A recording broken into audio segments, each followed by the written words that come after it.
Om Purnamadaha Purnamidam Purnat Purnamudachyate Purnasya Purnamadaya Purnamevavashishyate.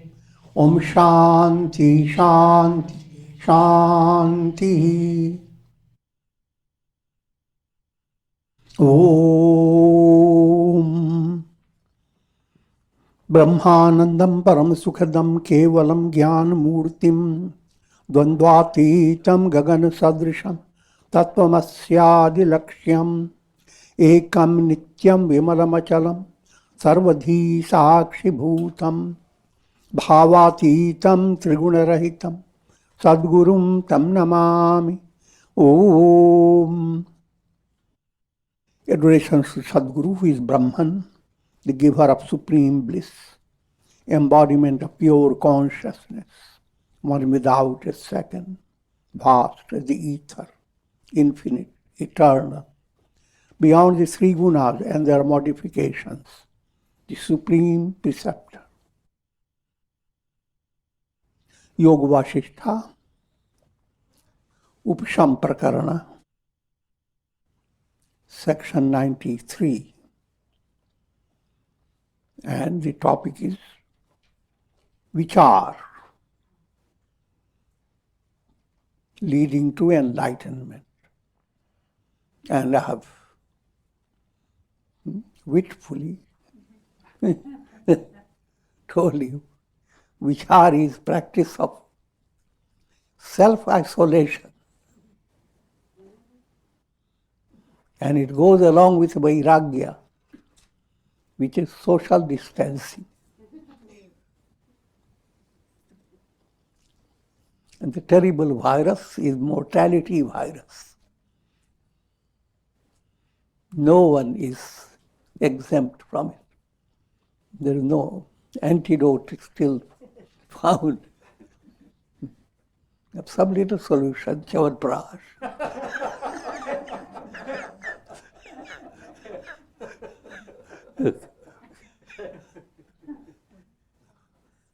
I'm talking Ayurvedic tonics. There are many. I will not go into that direction. So, these are very profound statements. They have to settle in your deep understanding. And if they are settled, you will be receiving strength, unawares. That's the purpose of satsanga. Many things you listen in satsanga, all you can't remember them. But by listening, your unconscious has been touched. And a sneak movement has gone on. So, it never goes to wastage. Rather, it is a type of help that comes to you that nowhere can you get. So that's the purpose behind it. All these talks of vichar will come again and again and again. And you listen and tap on your unconscious. Shabash.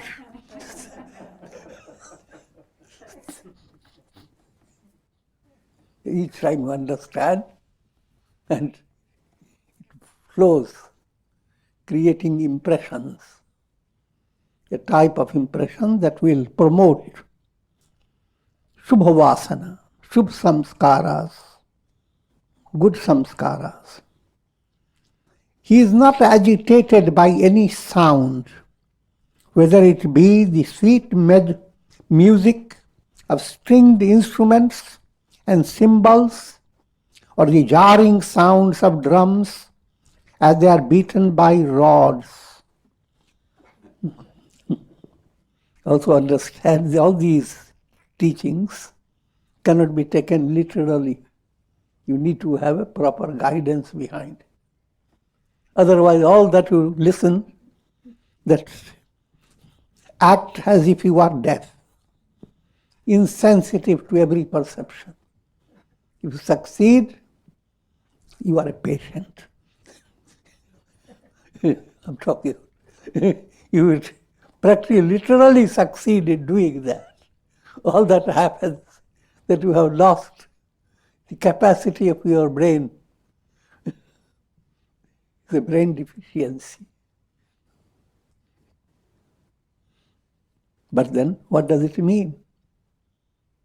Try to understand your personality has different levels.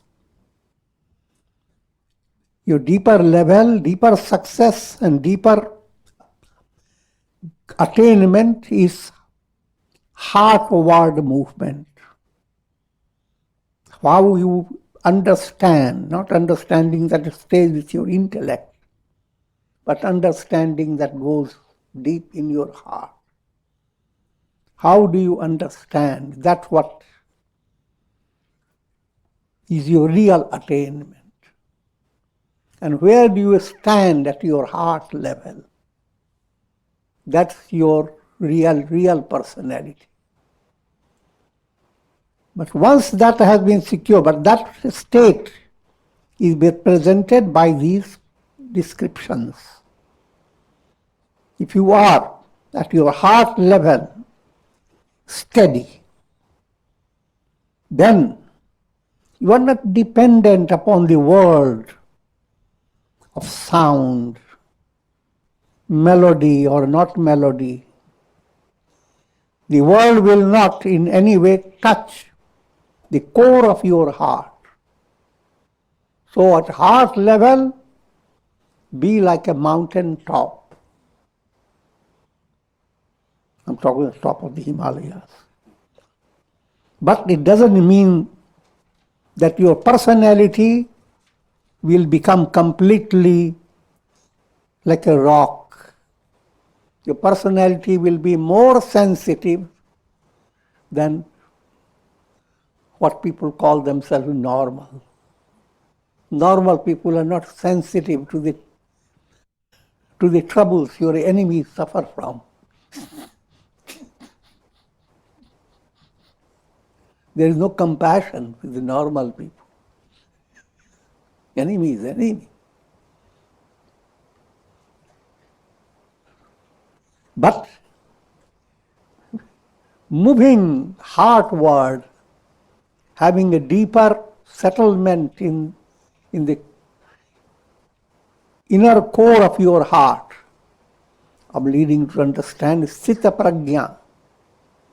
Enlightenment is that state where you are rooted in your heart in an absolute way. But here this heart is not anahat chakra. That stays with sentiments. This heart is the very core of your entire personality. From Kundalini point of view, when Agnya chakra opens and the nectar of Sahasrar begins to shower, that's the heart level. Hridaya Guha. And that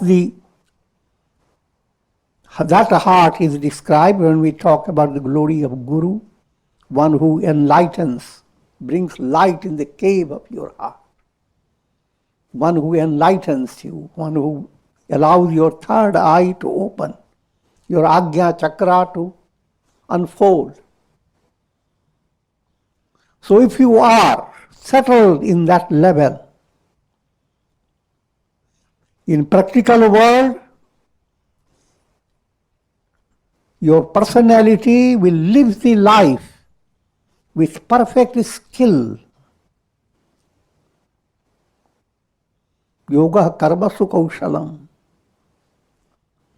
If you are a musician, now you will become excellent musician. You will not stay limited. You will continue to enrich yourself. If you are a teacher, you will continue to be sensitive. How can I be better and better and better? Not bitter and bitter.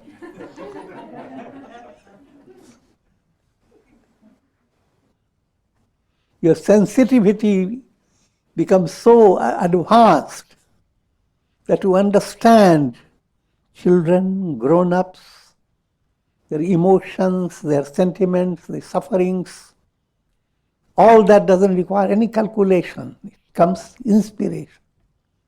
Heart knows the other heart very easily. So therefore, on one side, you don't miss a single sound. I know the difference between melodious sound and discordant sound. And you are teaching someone, you will not tell the person, oh, look, your goal is to be just the same. So, learn with donkeys. Donkey music. You are looking for enlightenment, not for music. But that will be the meaning if you are using it literally. So these points have to be understood. Otherwise, people just simply think the more you advance, you become more frozen. But become more flexible. Shankaracharya himself is the illustration of that. Greatest attainment, inconceivable state of enlightenment. And there was not a single day when he was not extremely busy either writing scriptures, commenting upon things, or bringing out teachings of Vedanta, fighting with people, fighting in a logical way. He didn't live long. But what he accomplished in a short duration, it was immense. If that task is given to a person, he will complain, I will not have time, even for 10 minutes to do pranayama. You give me that much project. I will not detail further. So that's the idea. The world will continue to present all these experiences. As long as your body exists, it is maintained by prarabdha. Only difference is if you are enlightened, you are not creating new embodiment because all karmas are destroyed. If you are not enlightened, you exhaust prarabdha and you have led the formation of another prarabdha and another prarabdha. It goes on and on. Devoid of desire, his mind is unaffected by the world of touch. Now, every sense is being brought before you. How much experience comes, how much pleasure comes, how much it has practical impact on your life. But all that will stay with a sage in a practical way. But at deeper level, nothing. You are dreaming with the awareness it is a dream. That can give you a little better illustration of saintly consciousness. Sometimes it happens, you are dreaming, and suddenly it dawns upon you, it is a dream. So, no matter whatever may be in a dream state, lot of music going on and a lot of feast going on and a lot of torment going on and tornadoes going on. But from awakened point of view, he looks at them just the same. All are illusions, mirage. But while dream continues, his dream projected personality continues to handle the things according to the common sense. And there is no contradiction in that. What's the contradiction is that he is not lost in that experience. He has awakened a state. And that's the point being brought out by all these descriptions. Naturally, the saintly personalities are not shaken or affected or continue to show their reaction to the worldly news and the worldly ways of experiencing things. Devoid of desire, his mind is unaffected by the world of touch, whether it be soft and captivating or hard and revolting. In a heavenly garden abounding with soft blooms, among the alluring limbs of heavenly maidens, in an atmosphere that delights all the senses, a sage finds himself like a swan that has fallen into a desert. So, allegorical, think of a swan, suddenly got a little spoon, fell into a desert, opened the eyes, realizing all this is a desert, began to fly and soar. And coming to deeper way of understanding, you are a swan. Deep down, the goal, heart-based experience of self-realization, that's your real home, abode as a swan. That's Manasarovar, talking in an allegorical way. But how do you view the world? It's just like a swan has fallen into a desert. But what do we talk about the desert? In what way? Even if this sage finds himself in a most entertaining atmosphere in the heavenly world, where all pleasures are abundant, how will he look at it? He will look at it just like a swan that has swooned and halfway opens the eyes, and all this song and dance and pleasure, desert. Nothing exists, nothing belongs to me. So that's what you have to understand. It doesn't mean the moment you follow spirituality, you strip your heart of all artistic beauty, of artistic talents, artistic grace, nothing of that sort.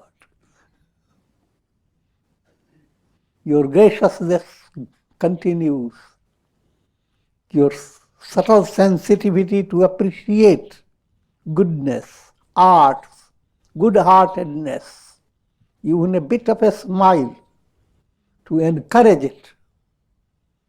All that must develop, but not with effort. It's not an egoistic movement.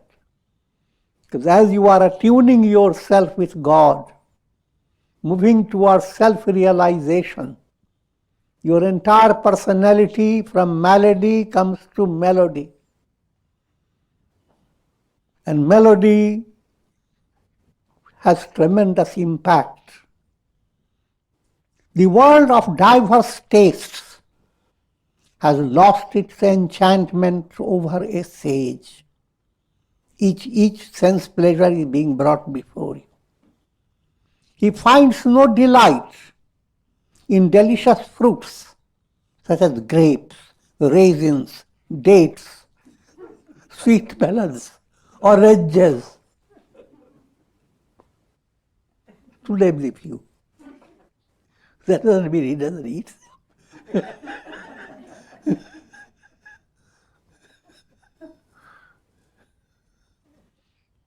All that it means that pleasure that comes through the taste for which people want to live longer and longer so that can taste better and better from best of hotels. That is not his state of mind. All this doesn't mean much, mean at all. Nothing. Nor does he thirst for honey or intoxicating wines, nor sweet beverages of various kinds. No more syrups.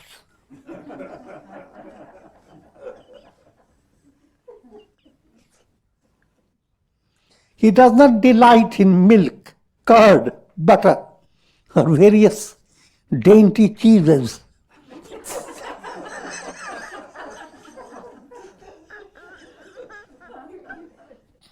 Nor does he hunger for food spiced and seasoned in various ways. Put it in a simple, another angle. If you are keen on real spiritual progress, food is never viewed by you as just means of your taste, your pleasure. Food is meant to be your aushadhi. Food is that which will allow your body to be healthy, your mind to be relaxed. So only that is considered the delicious food for a sage. You don't have to be complete sage, but any step you are taking towards it. The very purpose of food is to strengthen you, and if it is not, no matter how tasty it is, that you shouldn't go after.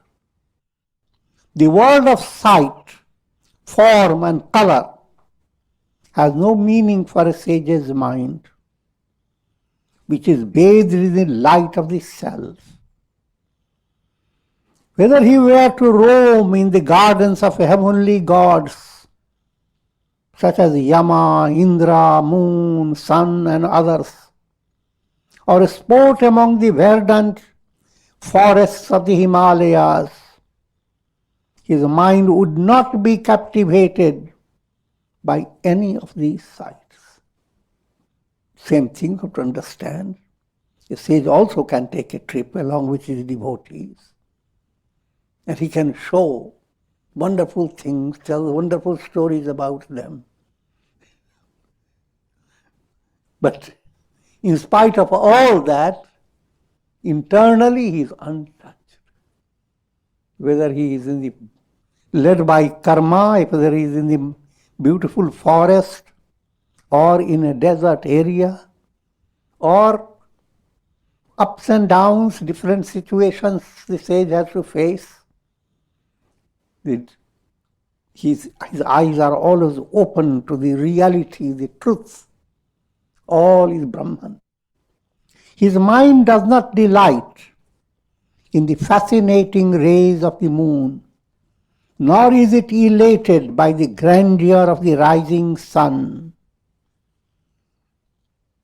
His eyes are not entranced by the beauteous limbs of heavenly apsaras, nor are they captivated by the forms and colors of the earth.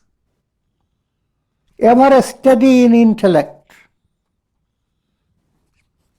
here intellect refers to intuitional intellect. A wise sage is unaffected by the world of fragrance and smell, whether it be sweet or repugnant. This statement has two aspects. Practical, He is not affected by different types of smell. That's what nose does. But nose also is symbolic of vasanas, subtle desires. You might have seen people, village people. Some people are talking at a distance, and an old man touches his hand on his nose and says, I know what they are saying.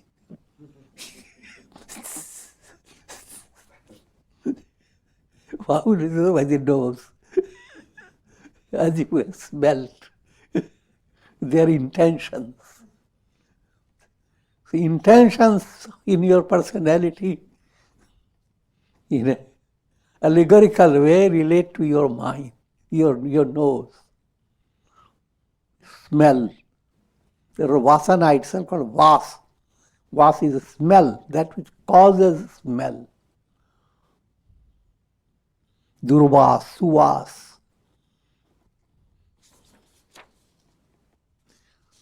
Though abiding in wondrous gardens that are redolent with fragrant flowers and aromatic herbs, and in places that abound with the stench of decaying objects, he is ever the same, unmoved and serene. Therefore, you find Lord Shiva always presented as in cremation ground with skulls all around him. Nothing to do with the literal picture. In other words, for enlightened mind, there is nothing. There is no difference between lively personalities with all grace and beauty, as well as just skeletons. Because if you didn't have a skeleton, you will not have all the body either. But nature hides the skeleton until you go to the hospital with X-ray.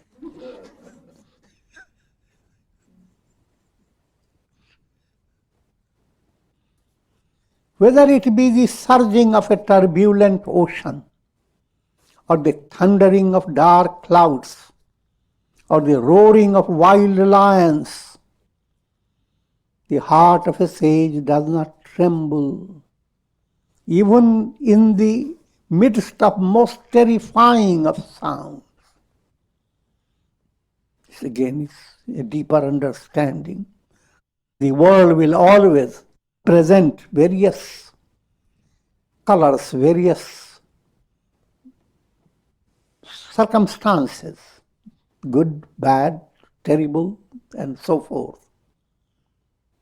But if you are advancing on the spiritual path, your mind does not go after finding anything contradictory in the world. And that point has been brought out in one of the Upanishads called Samavrata. Tapantam na nindyat tadvratam. It gets too hot, all the news media is frightened, breaking their record.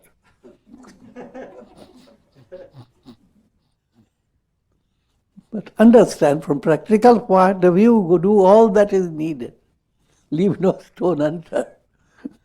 But not get hurt internally. You are eternal soul. Nothing in the world is going to wipe you out. But wow, all this you are facing have a purpose led by your karma. And if you are advanced state, even that calculation or that type of evaluation has no meaning. You are so settled that it doesn't mean one way or the other. Think of the sky. It stays just the same, whether the clouds roar with all thunder, etc., or they shimmer and dance, whatever they do. The sky welcomes them, remains untouched. This also is allegorical description. That type of state of inner experience, inner awareness becomes permanent in a sage. Let the intoxicated elephants trumpet. The pishachas, the evil spirits that roam in the night, rend the atmosphere with their clamor, or the volcanoes erupt with their deep rumbling sounds. Let them all happen. A sage is ever unaffected. Easily to understand with the sky symbolism. Even if he were forced to walk on the edge of a sword, or struck down by lightning, or pierced by a sharp arrow, or injured by an explosion, and all these have happened with sages, a sage remains unaffected within his heart. And if you want very easy understanding, think of your dream. In your dream, all these things can happen, but you wake up and nothing was real. Whether his prarabdha leads him to a beautiful garden or a dreary desert, whether he is given the varied pleasures of the senses or left confined in a dark well, whether he finds himself in a world sparkling with various forms of prosperity and glory, or in a world that is inflicted with darkness and misery, a sage is ever balanced in his mind. So as I was explaining that Samavrata, tapantam na nindet tadvratam, varshantam na nindet. If it rains too much, don't go after contradicting it and go on listening to so many torture, etc. happening. Do not condemn human beings. Pashuna nindet. Do not complain against animals and birds. Ahamasmiti upasitya. All this is nothing but I myself. Tadvratam, that's the real vrata. I am all this. Ahamasmiti upasit. The entire dream that you are experiencing, everything in your dream is yourself.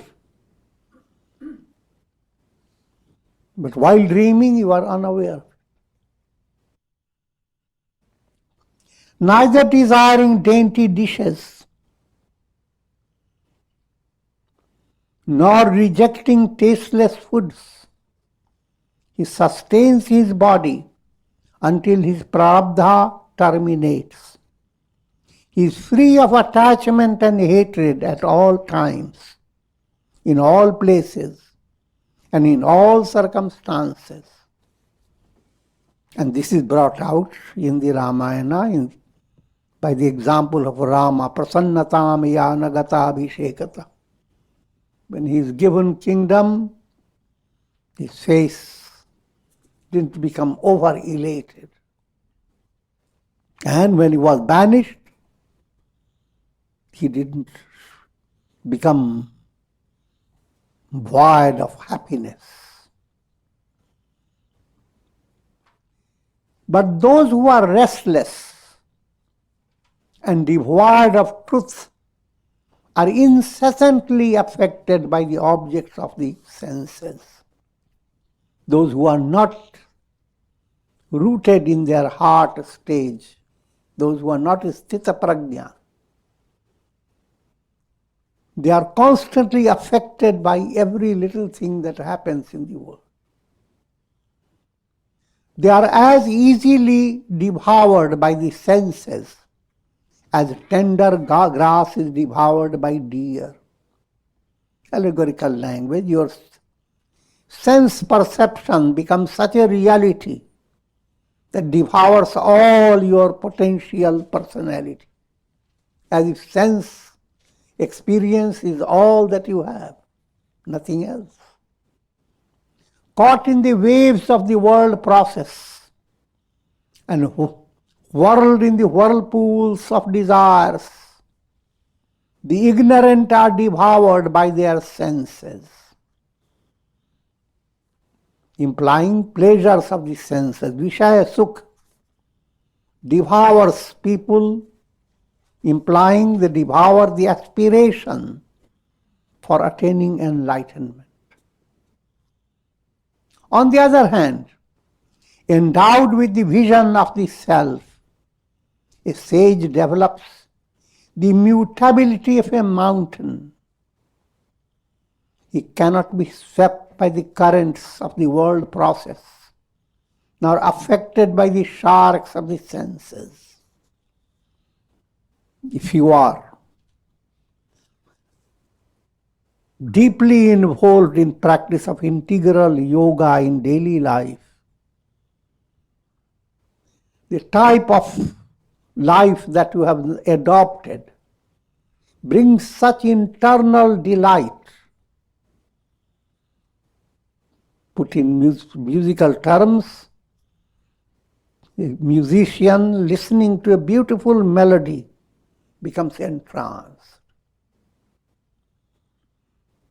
But the same chords of music being played in a discordant way, that doesn't give you any inspiration. What I'm implying, if you live a rhythmic life day by day, you are putting your veena in tune, harmonizing your personality. And that harmony, the sweet melody that you experience as you live by, is not in any way threatened by whatever may happen in the whole world. Rather, you become a source of doing immense good to the world. Like spring season, vasantavat loke hite charanta. So instead of being affected by the world, you become a source of joy. For a sage who is immersed in the vision of samadhi, the vast universe, as or an insignificant straw, poison or nectar, a moment or a duration of 1,000 kalpas, all appear to be the same. His mind sees no variations in them. Now, this is the talk of enlightened mind. Enlightened mind refers to that vision, which is intuitional vision. And in order to understand that, I have to bring you the old simile of cinema show. Vrittis of your mind are creating the illusion of stories after stories, pathetic or comedy type of story, of immense time and space. So, in the realm of projection, you see thousands of years have passed. But the reality, the screen is ever the same. Time, space experience, these are illusions created by your nervous system. When you are in deep sleep, what happens to your time and space? And sometimes, in samadhi experience, you get a spaced out.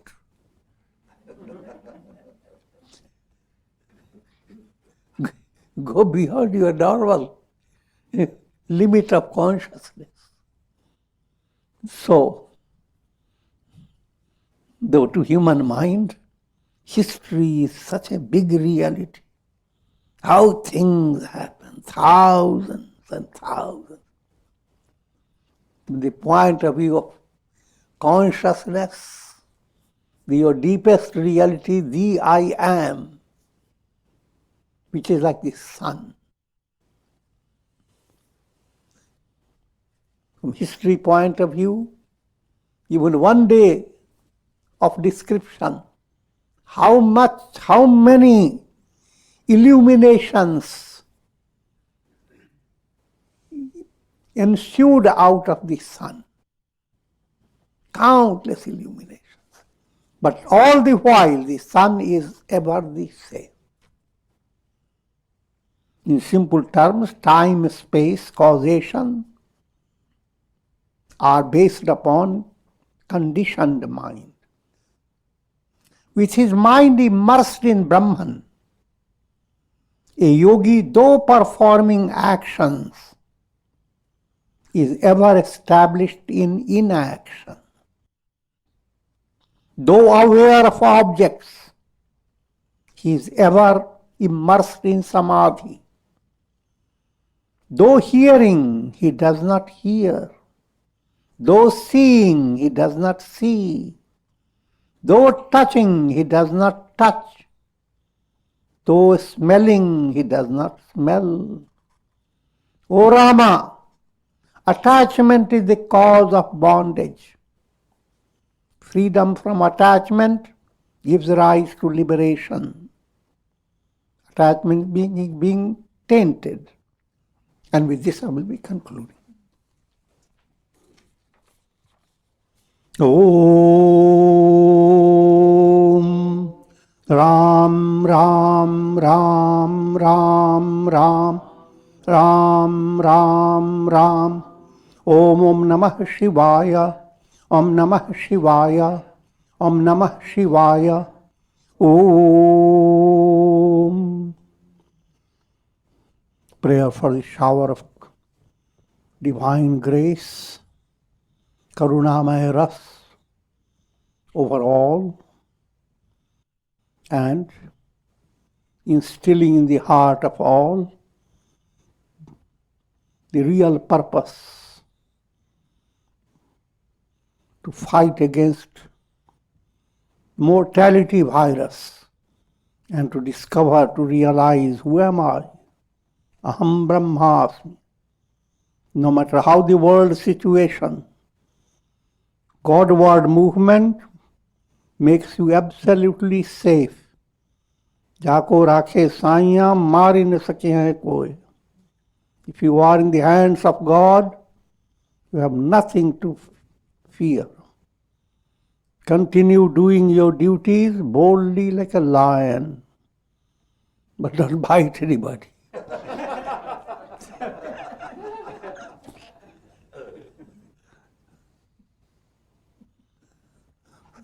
So, shower of divine blessings, and my blessings have only 3 points: Shakti, Bhakti, Mukti. And wherever you go is the word of the Vedas.